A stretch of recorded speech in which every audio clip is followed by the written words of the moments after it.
ये कहानी है एक ऐसे इंसान की जो किसी बुक को पढ़ता है और उस बुक के सारे कैरेक्टर रियल वर्ल्ड में आ जाते हैं।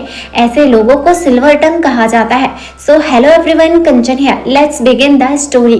कहानी की शुरुआत में हम उसी इंसान को देखते हैं जो अपनी प्यारी सी फैमिली के साथ रहता था। एक दिन वो अपनी छोटी सी बेटी को कहानी सुना रहा था। उस कहानी में एक कपड़े का जिक्र था और हम देखते हैं कि वो रेड कपड़ा वहां पर उड़ के आता है और यहीं से सीन कट होता है और हमें 12 साल के बाद की स्टोरी बताई जाती है, जहां पर सिल्वर टंग की बेटी अब बड़ी हो गई थी और वो अपने पिता से बहुत ज्यादा प्यार करती थी। उनका रिश्ता काफी मजबूत होता है और आज वो किसी बुक शॉप में जाने वाले थे किसी बुक को ढूंढने के लिए। इस बुक का नाम होता है इंक हार्ट, जो अगर रियल में मिली भी नहीं तो उसके डुप्लीकेट वर्जन से भी काम चल सकता है। आगे हम देखते हैं कि सिल्वर टंग की बेटी बाहर ही बैठी रहती है। वहीं सिल्वर टंग शॉप के अंदर जाता है। जब वो बाहर आता है तो देखता है कि उसकी बेटी से कोई इंसान बात कर रहा है और इस बंदे का नाम डस्ट फिंगर है, जो सिल्वर टंग से कहता है कि क्या तुम्हें वो किताब मिल गई जिसे तुम ढूंढ रहे थे। तभी सिल्वर टंग कहता है कि तुम्हें इससे क्या मतलब है, मुझे वो किताब मिले या ना मिले तुम्हें उससे क्या मतलब है। तभी डस्ट फिंगर कहता है कि अगर तुम्हें वो किताब मिल गई है तो तुम उसे जल्दी से पढ़ना शुरू कर दो ताकि मैं अपनी दुनिया में वापस जा सकूं। लेकिन तभी सिल्वर टंग कहता है कि मैंने किताब पढ़ना छोड़ दिया है और मैं किसी के लिए भी वो किताब दोबारा नहीं पढ़ूंगा। तभी हम देखते हैं कि डस्ट फिंगर उससे कहता है कि अगर तुमने ऐसा नहीं किया तो मैं कैप्रिकॉर्न को बता दूंगा, क्योंकि कैप्रिकॉर्न भी तुमसे वही बुक पढ़वाना चाहता है और वो आकर तुमसे निपट लेंगे। तभी हम देखते हैं कि सिल्वर टंग डस्ट फिंगर को धक्का देकर वहां से अपनी बेटी को लेकर चले जाता है। जाते हुए सिल्वर टंग की बेटी उससे पूछती है कि पापा वो इंसान कौन था। तभी सिल्वर टंग कहता है कि कुछ नहीं बेटा, अभी हम तुम्हारी दादी के घर जा रहे हैं। एक्चुअल में सिल्वर टंग हमेशा ही अपनी जगह चेंज करते रहता था। वो एक जगह पर कभी भी ज्यादा टाइम तक नहीं रहता था। इसके बाद हम देखते हैं कि वो अपनी माँ के घर पहुँच जाता है। तभी वहाँ पर तेज बारिश होने लगती है। तभी अचानक वहां पर डस्ट फिंगर आ जाता है और ये सबसे हैरानी की बात थी कि उसे यहाँ का पता कैसे पता चला। और वो सिल्वर टंग से कहता है कि मैंने कहा था कि तुम मेरी बात मान लो और वो बुक पढ़ दो, और तुमने मेरी बात नहीं मानी तो अब बुक दो, क्योंकि अब मैंने कैप्रिकॉर्न को सब कुछ बता दिया है। अब उसके लोग आते ही होंगे और वो तुम्हें नहीं छोड़ेंगे। तभी वहां पर कैप्रिकॉर्न के लोग आ जाते हैं और वो सिल्वर टंग और उसकी बेटी को अपने साथ ले जाते हैं। आगे दिखाया जाता है कि कैप्रिकॉर्न सिल्वर टंग को एक बुक देता है और उसे कहता है कि इसे तुम मेरे लिए पढ़ो। और ये बुक होती है अली बाबा 40 चोर की, जिसमें एक इंसान खजाने की तलाश में गया होता है पर वो वहीं पर फंस गया था। तभी हम देखते हैं कि सिल्वर टंग वो किताब पढ़ने लगता है और तभी दिखाया जाता है कि वहां से बहुत सारा खजाना और सोने के सिक्के बरसने लगते हैं और वही कैरेक्टर भी वहां पर गिर जाता है जो खजाना इकट्ठा कर रहा था। वहीं पर कैप्रिकॉर्न उस कैरेक्टर के बदले अपने एक इंसान को उसकी दुनिया में भेज देता है और वो खुद कहता है कि मैं अपनी दुनिया में वापस नहीं जाना चाहता, मैं यहीं पर रहना चाहता हूँ। इसलिए मैंने सारे इंक हार्ट की कॉपी को जला दिया था ताकि मैं उस दुनिया में वापस से ना जा सकूं। तभी वहाँ पर डस्ट फिंगर कहता है कि मैंने तो बस तुमसे मदद मांगी थी, क्योंकि मैं तो अपनी दुनिया में जाना चाहता हूँ, तुम जाओ चाहे ना जाओ। तभी कैप्रिकॉर्न कहता है कि मुझे तुम्हारी भावना से कोई मतलब नहीं है कि तुम जाना चाहते हो या नहीं, पर मैं तो वापस से उस दुनिया में नहीं जाना चाहता, क्योंकि मैं वापस से स्लेव वाली जिंदगी नहीं जीना चाहता और मैं इस खजाने का यूज करके अपनी पूरी जिंदगी ऐसो आराम से गुजार सकता हूँ। ये सुनकर डस्ट फिंगर काफी ज्यादा गुस्सा होता है। आगे हम देखते हैं कि कैप्रिकॉर्न वो लास्ट इंक हार्ट की कॉपी को भी जला देता है, जिसके बाद दिखाया जाता है कि वो सिल्वर टंग और उसकी बेटी को खेत खाने में डाल देता है। इधर हम डस्ट फिंगर को देखते हैं जो इसके बाद किचन में चले जाता है, जहाँ वो एक लेडी से मिलता है जो किचन में काम कर रही होती है। और यहाँ हम देखते हैं कि कैप्रिकॉर्न ने उसे भी बंदी बना के रखा होता है। वो यहाँ से कई बार भाग चुकी थी, लेकिन बार बार उसे पकड़कर यहाँ बंदी बना लेते थे। तभी डस्ट फिंगर उस लेडी से पूछता है कि अगर तुम्हें दोबारा मौका मिले भागने का तो क्या तुम भागोगी। तभी वो लेडी कहती है कि जरूर, मैं जरूर भागूंगी। तभी डस्ट फिंगर पूछता है लेकिन किसके पास। तभी हम देखते हैं कि वो लेडी एक स्केच दिखाती है और लकीली वो स्केच सिल्वर टंग और उसकी बेटी का होता है, यानी कि ये लेडी सिल्वर टंग की वाइफ है। इस बात से डस्ट फिंगर भी हैरान हो जाता है, क्योंकि वो भी सोच रहा था कि सिल्वर टंग की वाइफ बुक की दुनिया में चली गई है, इसलिए तो सिल्वर टंग इतने दिनों से इंक हार्ट की किताब की कॉपी ढूंढ रहा था, क्योंकि वो अपनी वाइफ को वापस से पाना चाहता था। लेकिन उसे क्या पता था कि उसकी वाइफ इसी दुनिया में मौजूद है। दूसरी तरफ हम सिल्वर टंग, उसकी माँ और उसकी बेटी को एक साथ देखते हैं। साथ ही उनके साथ साथ वही कैरेक्टर भी होता है जो अभी अभी उस किताब की दुनिया से यहाँ आया था। और सिल्वर टंग कहने लगता है कि काश कि वो इंक हार्ट की किताब उसके पास आ जाए और वो जल्दी से उस किताब को पढ़ के कैप्रिकॉर्न को उसकी दुनिया में वापस भेज सकूं और अपनी वाइफ को भी ढूंढ सकूं। लेकिन उसे क्या पता था कि उसकी वाइफ इसी जगह पर मौजूद है। इधर हम डस्ट फिंगर को देखते हैं जिसे एक आइडिया आता है और वो सोचता है कि क्यों ना वो सिल्वर टंग का यूज करके उस इंक हार्ट की किताब को ढूंढे, जिसके बदले में वो बाद में उसकी वाइफ का पता बताए और इससे डस्ट फिंगर का भी फायदा होता। वो अपनी फैमिली के पास वापस जा सकता था उसी किताबी दुनिया में। इसलिए डस्ट फिंगर सीधे सिल्वर टंग के पास जाता है और उससे कहता है कि क्यों ना हम इस किताब को मिलकर ढूंढे ताकि तुम अपनी वाइफ को ढूंढ सको और मैं भी अपनी किताबी दुनिया में वापस जा सकूं। और मैंने कैप्रिकॉर्न की मदद इसलिए की थी क्योंकि मैं अपनी दुनिया में वापस जाना चाहता था अपनी फैमिली के पास, लेकिन कैप्रिकॉर्न ने तो मेरी मदद की ही नहीं। इसके बाद हम देखते हैं कि सिल्वर टंग कहता है कि हम उस किताब को ढूंढे भी तो कैसे, हम तो यहाँ पर कैद है।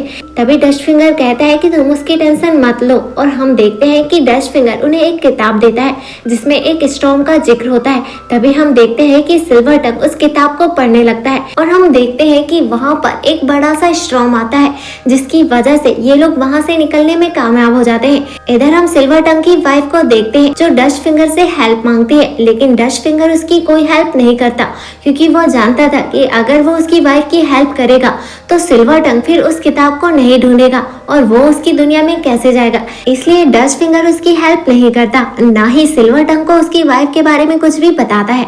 आगे हम देखते हैं कि सिल्वर टंग उस किताब के राइटर के पास पहुंच जाता है जहां उन्हें उस किताब की एक डुप्लीकेट कॉपी मिल जाती है, जिससे डस्ट फिंगर काफी ज्यादा खुश हो जाता है और वो सिल्वर टंग से कहता है कि जल्दी से इस किताब को पढ़ना शुरू करो और मुझे अपनी दुनिया में भेज दो। लेकिन सिल्वर टंग यहाँ कहता है कि पहले मैं अपनी वाइफ को बुलाऊंगा, इसके बाद मैं तुम्हें उस दुनिया में भेजूंगा। यहाँ पर डस्ट फिंगर को टेंशन होने लगती है क्योंकि अगर सिल्वर टंग ऐसा करेगा तो उसकी वाइफ तो यहाँ नहीं आने वाली और इससे काफी ज्यादा टाइम भी बर्बाद हो जाएगा। इसलिए हम देखते हैं कि डस्ट फिंगर उसे सारी सच्चाई बता देता है, जिससे सिल्वर टंग काफी ज्यादा गुस्सा होता है और उनके बीच हाथापाई भी होने लगती है। तभी हम देखते हैं कि सिल्वर टंग उससे उसकी वाइफ की लोकेशन पूछता है। इस पर डस्ट फिंगर उसे बता देता है कि वो उसी जगह पर है जहाँ से हम आए हैं। तभी हम देखते हैं कि सिल्वर टंग अगेन उस पर गुस्सा करता है और कहता है कि तुमने मुझे बताया क्यों नहीं। हम देखते हैं कि डस्ट फिंगर उससे कहता है कि अगर मैं तुम्हें पहले बता देता तो तुम इस बुक को नहीं ढूंढते और तुमने इस बुक को ढूंढ दिया है, उसके लिए शुक्रिया। तभी हम देखते हैं कि सिल्वर टंग उससे कहता है कि तुम्हारा शुक्रिया तुम्हारे पास ही रखो, पहले हमें मेरी वाइफ को लेने जाना होगा और तुम भी मेरे साथ चल रहे हो। जिसके बाद वो उसी जगह के लिए निकल जाते हैं। वहीं सिल्वर टंग की बेटी को उसी राइटर के पास छोड़ देते हैं। इधर हम सिल्वर टंग की बेटी को देखते हैं जो एक किताब पढ़ने लगती है, जिसकी वजह से उस किताब का एक कैरेक्टर वहां पर आ जाता है जो कि एक प्यारा सा डॉगी होता है। यानी कि सिल्वर टंग की बेटी भी एक सिल्वर टंग ही थी। जो भी वो कहानी पढ़ती थी उसके कैरेक्टर रियल में आ जाते थे। तभी हमें पता चलता है कि वो राइटर भी कैप्रिकॉर्न से मिला होता है और तभी वहाँ पर कैप्रिकॉर्न के लोग आ जाते हैं जो सिल्वर टंग की बेटी और उस राइटर को अपने साथ ले जा लेते हैं और सिल्वर टंग की बेटी को ले जाकर कैद कर लेते हैं। दूसरी तरफ डस्ट फिंगर और सिल्वर टंग जब यहाँ पहुँचे थे तो कैप्रिकॉर्न के लोगों ने उन्हें देख लिया था और उन्हें भी कैद कर दिया था। और जब सिल्वर टंग की बेटी को वहाँ पर कैद किया था तो उसके साइड वाले रूम में ही डस्ट फिंगर होता है और वो उसकी बेटी को देख लेता है। इसलिए डस्ट फिंगर वहां से चुपचाप भाग जाता है और सीधे सिल्वर टंग के पास पहुंच जाता है जहां वो बताता है कि तुम्हारी बेटी भी यहीं पर है जिसे उन लोगों ने कैद कर दिया है और उसी ने मुझे बताया है कि इंक हार्ट की एक कॉपी उनके पास है जिसे पढ़वा कर वो उस बुक से एक कैरेक्टर को बाहर लाना चाहते हैं जिसका नाम शैडो है और वो बहुत ज्यादा ताकतवर है। वो इस दुनिया में तबाही मचा देगा। हमें उसे ऐसा करने से रोकना होगा वरना ये दुनिया खत्म हो जाएगी। वहीं आगे डस्ट फिंगर बताता है कि आज कैप्रिकॉर्न तुम्हारी बेटी से वही किताब पढ़वाने वाला है जिससे वो शैडो कैरेक्टर बाहर आएगा जो दुनिया में तबाही मचा देगा क्योंकि उसके पास ब्लैक पावर है। ये सुनकर सिल्वर टंग काफी ज्यादा परेशान होने लगता है कि उसकी बेटी के साथ कुछ गलत ना हो जाए। इधर हम उसकी बेटी को बेसमेंट में देखते हैं जो उसी राइटर के साथ कैद होती है। इधर वो राइटर भी रिग्रेट कर रहा होता है और कहता है कि जो हुआ सो हुआ, अब मैं उस बुक की स्टोरी को ही चेंज कर दूंगा जिससे सब कुछ पहले जैसे हो जाएगा। लेकिन इससे पहले वो कुछ कर पाता, वहाँ पर कैप्रिकॉर्न के लोग आ जाते हैं और वो सिल्वर टंग की बेटी को अपने साथ ले जा लेते हैं क्योंकि कैप्रिकॉर्न उससे वही किताब पढ़वाने वाला था। आगे हम देखते हैं कि सिल्वर टंग की बेटी बाहर आ जाती है जिसे वही किताब दिया जाता है और अब वो किताब पढ़ने लगती है, जिसकी वजह से वहाँ पर शैडो आ जाता है जो देखने में काफी ज्यादा भयानक लग रहा था और आकार में काफी ज्यादा बड़ा था। वो पूरी तरह से राख से बना हुआ था, उसकी आंखें आग की तरह धधक रही थी। ये देखकर सभी लोग वहाँ पर डरने लगते हैं क्योंकि शैडो के पास काफी ज्यादा सोल पावर थी क्योंकि उसने काफी लोगों को मारा था।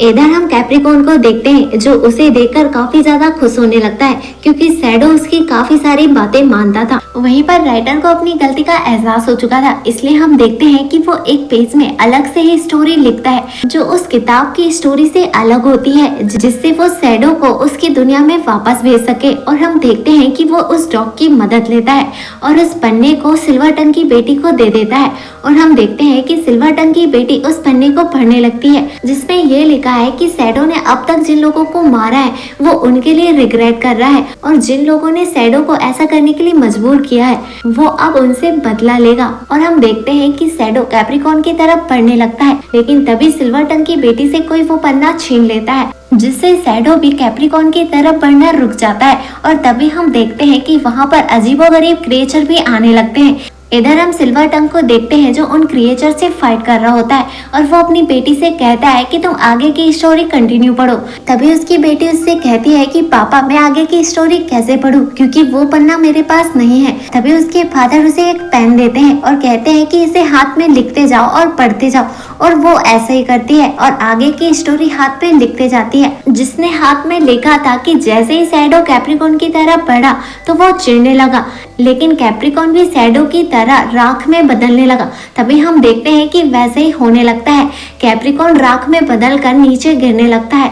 वहीं सिल्वर टंग की बेटी आगे लिखकर पढ़ती है कि जो शैडो था उसका भी खात्मा हो गया और जो जो क्रिएचर वहां से आए थे वो भी अपनी दुनिया में वापस चले गए, लेकिन डस्ट फिंगर वहां से काफी दूर होता है, इसी वजह से वो अपनी दुनिया में वापस नहीं जा पाता। वहीं पर डस्ट फिंगर काफी ज्यादा दुखी होता है कि वो अपनी दुनिया में वापस नहीं जा पाया और उसे लगता है कि ये लोग कभी भी अब उसे अपनी दुनिया में नहीं भेजेंगे, इसलिए वो उस बुक को लेकर कहीं जाने लगता है। तभी पीछे से सिल्वर टंग आता है और उसे सरप्राइज देता है, उसे गले लगाता है और फिर से दोबारा उस बुक को पढ़ देता है, जिससे डस्ट फिंगर अपनी दुनिया में वापस अपनी फैमिली के पास चले जाता है। और इसी के साथ इस प्यारी सी मूवी का यहीं पर एंड हो जाता है। अगर आपको ये एक्सप्लेनेशन पसंद है तो वीडियो को लाइक और चैनल को सब्सक्राइब जरूर कीजिएगा क्योंकि एक वीडियो को बनाने में बहुत ज़्यादा एफर्ट्स और मेहनत लगती है। आपका एक सब्सक्राइब हमारी इंस्पिरेशन का कारण बनता है।